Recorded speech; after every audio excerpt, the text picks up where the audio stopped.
Il existe différents statuts, différents termes utilisés dans la procédure pénale. Nous allons étudier quelle est la différence entre le mis en cause, le témoin assisté, le mis en examen, le prévenu et l'accusé. Il faut tout d'abord savoir que ces statuts diffèrent selon le degré d'implication de l'individu dans les faits qui lui sont reprochés, mais également diffèrent selon la juridiction qui sera saisie pour le juger. Il faut faire attention car le terme de mise en cause est un terme beaucoup plus général que les autres, beaucoup plus générique. Il désigne toute personne à l'encontre de laquelle il existe des raisons de croire qu'elle a participé ou qu'elle aurait tenté de participer à la commission d'une infraction. Nous avons précisé que les statuts diffèrent en fonction de l'implication de l'individu dans les faits qui sont reprochés, mais également diffèrent selon la juridiction saisie. Par exemple, lors de la phase d'instruction, différents statuts peuvent être conférés à la personne. Il y a les statuts de témoin, le statut de témoin assisté et le statut de mise en examen. Qu'est-ce que le témoin ? Le témoin, c'est tout simplement la personne contre laquelle il n'existe aucune raison de croire qu'il aurait participé ou tenté de participer à la commission d'une infraction. C'est une personne qui peut tout simplement apporter son concours dans la manifestation de la vérité. Rien ne lui est reproché, mais comme son nom l'indique, elle est témoin et elle peut permettre à la justice de mieux comprendre les faits et de mettre en avant la manifestation de la vérité.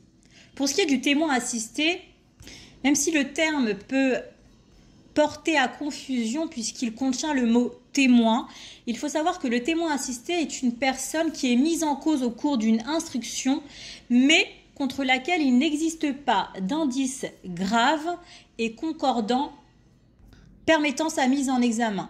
Le témoin assisté est un statut qui est intermédiaire entre celui de témoin et celui de mise en examen. Ce statut confère à la personne concernée des droits tels que l'accès au dossier pénal, l'assistance par un avocat, le droit à l'interprétation et à la traduction des pièces essentielles du dossier, ainsi que le droit à être confronté avec la ou les personnes qui le mettent en cause. Cette liste n'est pas exhaustive et je vous renvoie à l'article 111-3 du Code de procédure pénale. Par ailleurs, il est important de préciser que le statut peut changer en cours de la procédure, c'est-à-dire que le témoin assisté peut devenir un mis en examen.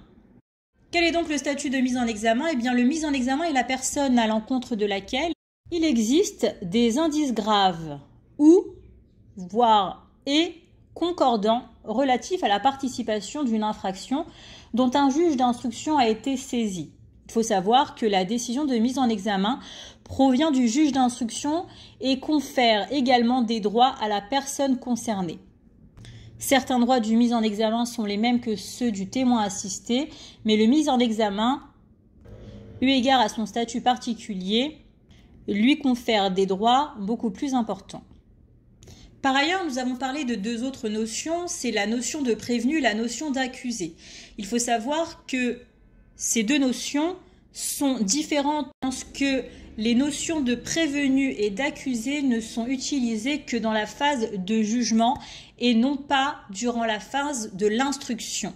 De cette manière, on fait la différence entre le prévenu et l'accusé, car ce ne sont pas les mêmes termes utilisés en fonction des juridictions saisies. Ainsi, le prévenu est la personne poursuivie pour une contravention ou un délit et est renvoyé devant le tribunal de police ou le tribunal correctionnel, tandis que l'accusé, c'est la personne qui est poursuivie pour un crime et qui est renvoyée devant la cour d'assises.